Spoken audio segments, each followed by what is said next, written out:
Hello बच्चों, आपका स्वागत है श्याम सर की क्लास में। बच्चों, जैसा कि हमने आपको बताया था कि आपकी 1 अप्रैल से नई कक्षाएं आपकी प्रारंभ हो रही हैं। उसमें कक्षा 12 की पहली कक्षा आपकी शुरू हो रही है।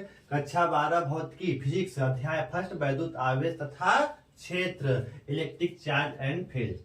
उसमें हम लोग उसकी पहली हेडिंग वैद्युतिकी के बारे में, इलेक्ट्रिसिटी क्या होता है, इलेक्ट्रिसिटी आई कहाँ से आपके जिक्र में, तो इलेक्ट्रिसिटी पहले हम लोग शुरू करेंगे। तो उसके पहले थोड़ी सी चीजें हम लोग जानेंगे कि इलेक्ट्रिसिटी की शुरुआत कैसे हुई, कैसे दिमाग में आया कि इलेक्ट्रिसिटी होती क्या है। तो देखिए, एक ग्रीक के आपके दार्शनिक कहें तो आपके वो थे थेल्स जी। थेल्स जी लगभग आज से लगभग 2500 वर्ष पहले, अर्थात ईसा पूर्व से 600 वर्ष पहले, थेल्स ने उस समय क्या किया, एक अंबर नामक पदार्थ को ऊन से जब रगड़ा तो अंबर नामक पदार्थ में एक ऐसा गुण विद्यमान हो गया कि वह हल्की वस्तुओं जैसे कागज के टुकड़े या तिनके को अपनी ओर आकर्षित करना शुरू किया। तो थेल्स ने सोचा कि आखिर ये घटना कौन सी है, लेकिन थेल्स ने नहीं बताया कि आखिर उसमें कौन सा गुण उत्पन्न हो गया। और उस समय थेल्स उतने से ही करके शांत रह गए। अब बाद के जो आपके वैज्ञानिक बाद में उनकी ये बातें लगभग 2000 वर्ष तक ऐसे दबी रही। उस पे रिसर्च नहीं हो पाया, कोई प्रयोग या परीक्षण नहीं हो पाया। बाद में आपके लगभग सन 1600 ईस्वी में एक अन्य वैज्ञानिक आते हैं जिनका नाम है गिलबर्ट। गिलबर्ट ने क्या किया, उन्होंने थेल्स की दबी हुई बातों को उजागर किया, उस पर उन्होंने परीक्षण किया। तो पाए क्या, उन्होंने कहा कि केवल अंबर नामक पदार्थ को ऊन से रगड़ने पर ही उसमें हल्की वस्तुओं को अपनी ओर आकर्षित करने का गुण नहीं आता, अन्य भी और वस्तुएं हैं जिनमें यह गुण पाया जाता है। कौन सा गुण? हल्की वस्तुओं को अपनी ओर आकर्षित करने का। तो उन्होंने कहा कि जैसे कांच को आप रेशम से रगड़ो या फिर आप एबोनाइट को बिल्ली की खाल से रगड़ेंगे, तब उस एबोनाइट और कांच में भी यह गुण विद्यमान होता है, अर्थात कांच और एबोनाइट भी हल्की वस्तुओं को अपनी ओर आकर्षित कर सकते हैं। ऐसे तमाम पदार्थ उनको मिले। उन्होंने कहा कि यह जो हल्की वस्तुओं को आकर्षित करने वाला गुण है कई पदार्थों में पाया जाता है। तो उसके आधार पर उन्होंने कहा कि किसी पदार्थ में उपस्थित वह ऊर्जा जिसके कारण किसी पदार्थ में उपस्थित वह ऊर्जा, अर्थात अंबर नामक पदार्थ की बात कर लीजिए चाहे अन्य पदार्थ की, तो उसमें आप कह सकते हैं पदार्थ में निहित वह ऊर्जा या उपस्थित वह ऊर्जा जिसके कारण अंबर नामक पदार्थ हो चाहे अन्य पदार्थों में हल्की वस्तुओं को अपनी ओर आकर्षित करने का गुण आ जाता है या आ सके, वैद्युतिकी कहलाता है। अर्थात बच्चों, अब जब गिलबर्ट्स ने अपनी बातें रखी तो उसके बाद अब उस पे हो गया कि अब कोई अगर हल्की वस्तुएं को, कोई पदार्थ, दो वस्तुओं को आपस में घर्षण कराने के पश्चात वस्तु में जो गुण विद्यमान होता है, कौन सा गुण? हल्की वस्तुओं को अपनी ओर आकर्षित करने का। यही गुण जिस वस्तु में आ जाएगा वह पदार्थ या वह वस्तु क्या कहलाएगा? वैद्युतमय कहलाएगा। और इसी वैद्युतमय पदार्थ को भी आवेशित पदार्थ भी कहा जाता है। इसी के आधार पे वैद्युतिकी की परिभाषा आप आसानी से बता सकते हैं। चलिए एक बार वैद्युतिकी की परिभाषा हम आपको अच्छे से फिर से बता रहे हैं, उसको समझिए। किसी पदार्थ में उपस्थित वह ऊर्जा जिसके कारण अंबर नामक पदार्थ या अन्य पदार्थों में हल्की वस्तुओं को अपनी ओर आकर्षित करने का गुण आ सके या आ जाता है, वैद्युतिकी कहलाता है। इसको हम लोग नोट कर लेते हैं बच्चों। वह ऊर्जा, किसी पदार्थ में निहित वह ऊर्जा जिसके कारण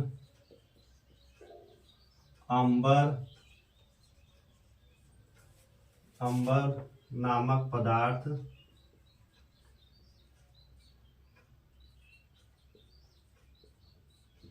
या कोई अन्य पदार्थ हल्की वस्तुओं को वह ऊर्जा जिसके कारण अंबक नामक पदार्थ या कोई अन्य पदार्थ हल्की वस्तुओं को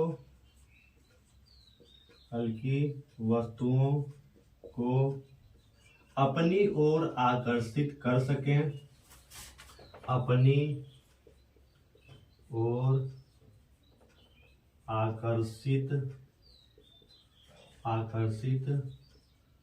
कर सकें, वैद्युतिकी कहलाता है। वह ऊर्जा जिसके कारण अंबर नामक पदार्थ या कोई अन्य पदार्थ हल्की वस्तुओं को अपनी ओर आकर्षित कर सके, अपनी ओर आकर्षित कर सकें, वैद्युतिकी कहलाता है।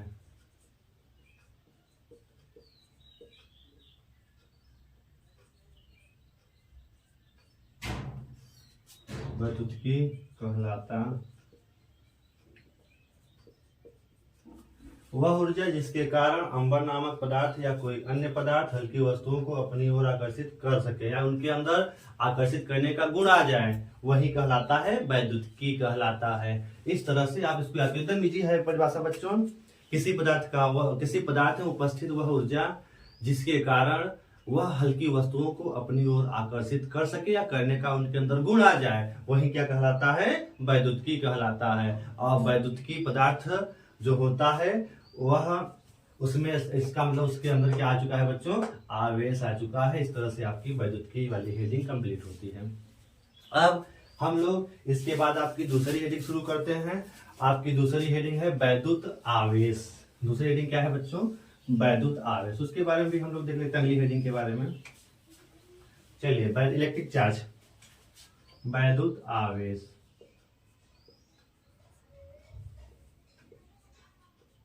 वैद्युत आवेश,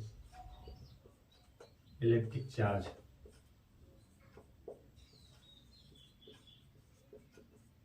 इलेक्ट्रिक चार्ज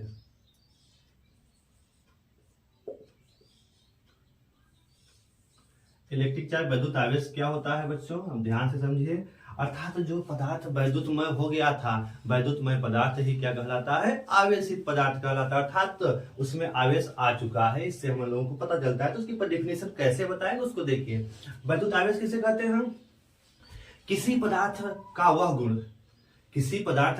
वह गुण जिसके कारण उसमें वैद्युत या चुंबकीय प्रभाव उत्पन्न होता है, वह कहलाता है वैद्युत आवेश।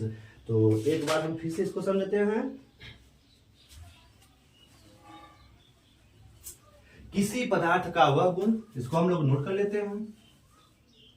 किसी पदार्थ का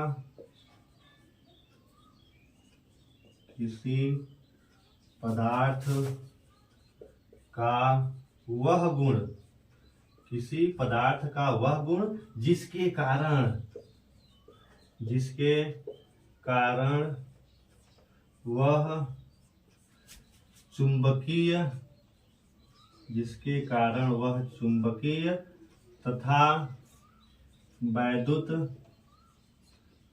कारण वह चुंबकीय तथा वैद्युत प्रभाव उत्पन्न करता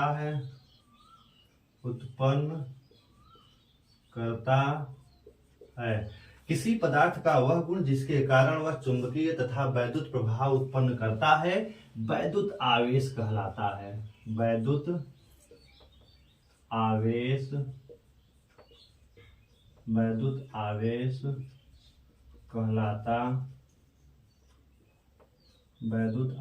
कहलाता है।